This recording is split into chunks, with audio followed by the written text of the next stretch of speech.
Setiap hari kita selalu menggunakan bahasa dalam berkomunikasi dengan sesama manusia. Namun, apakah kita tahu bahwa ada sebuah cabang ilmu bahasa yang membahas tentang bunyi-bunyi bahasa, proses pembentukannya, dan perubahannya? Jelas sekali banyak dari kita yang tidak mengetahui akan hal itu. Jadi, inilah fonologi. Halo semua, perkenalkan, nama saya Mulia Alfiandi Wildansyah, biasa dipanggil Alfi. Saya dari Prodi Pendidikan Bahasa dan Sastra Indonesia, Fakultas Keguruan dan Ilmu Pendidikan, Universitas Islam Sultan Agung Semarang dengan NIM 341 023 00018.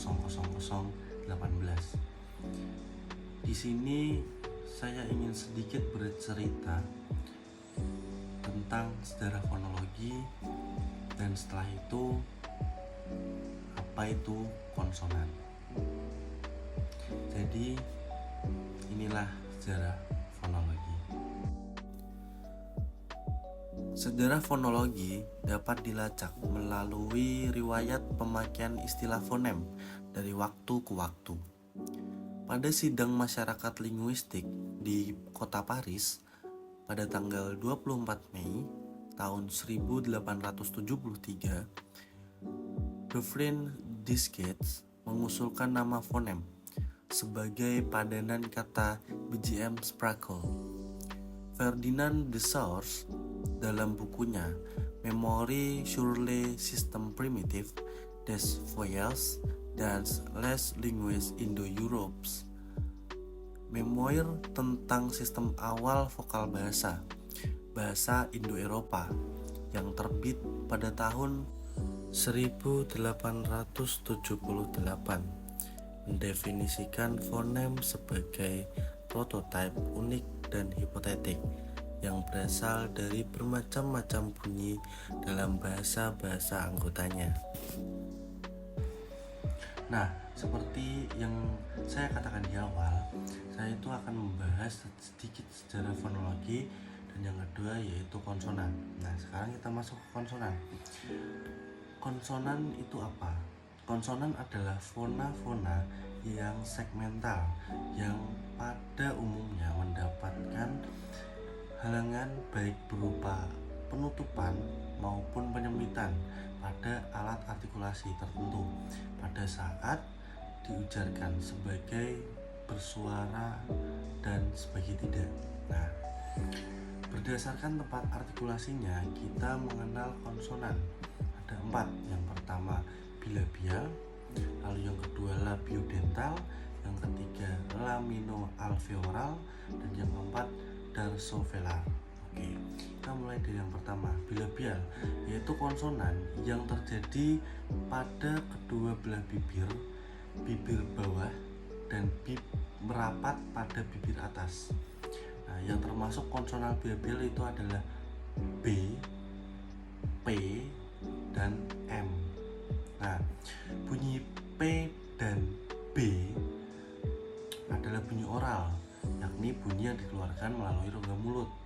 Nah, sedangkan bunyi M adalah bunyi nasal, yakni bunyi yang dikeluarkan melalui rongga hidung.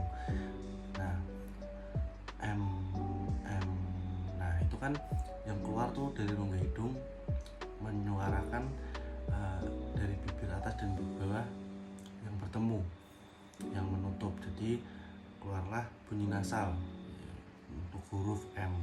Nah, lanjut ke labiodental, yakni konsonan yang terjadi pada gigi bawah dan bibir atas. Gigi bawah merapat pada bibir atas, gigi bawah merapat pada bibir atas. Nah, yang termasuk konsonan labiodental adalah bunyi F dan V. Nah, F itu ketika kita menyebutkan huruf F itu di saat kita ingin menyebutkan, jadi seperti dadakan. Nah, F. Nah, sedangkan untuk V itu posisi bibir bawah dan gigi atas itu sudah bertemu terlebih dahulu, baru kita tiupkan angin dari dalam V. Nah, baru terbentuk huruf V. Begitu. Yang ketiga adalah lamino alveolar, yaitu konsonan yang terjadi pada daun lidah dan gusi. Nah, dalam hal ini daun lidah menempel pada gusi. Yang termasuk konsonan lamino alveolar adalah bunyi T dan D. Nah, itu tuh bibir depan itu menyentuh gusi bagian atas, T, D. Nah, untuk konsonal lamino alveolar. Dan yang terakhir yaitu darsovelar, yakni konsonan yang terjadi pangkal lidah dan velum atau langit-langit lunak. Yang termasuk konsonan dorsivolar adalah bunyi K dan G. Nah, jadi pangkal lidah alias lidah yang bagian dalam ini itu bersentuhan dengan velum atau langit-langit lunak. Langit-langit lunak itu ada di bagian belakang juga. Di bagian langit-langit yang sedikit belakang itu kan lebih lunak. Nah, itu biasanya disebut velum. Nah, itu untuk kita membentuk huruf K dan G. Nah, atau yang bisa dibilang ya dengan nama darsovelar. Oke, cukup sekian sedikit sharing dari saya, dari mulai sejarah fonologi dan juga sedikit penjelasan tentang konsonan dari saya. Terima kasih. Wassalamualaikum warahmatullahi wabarakatuh.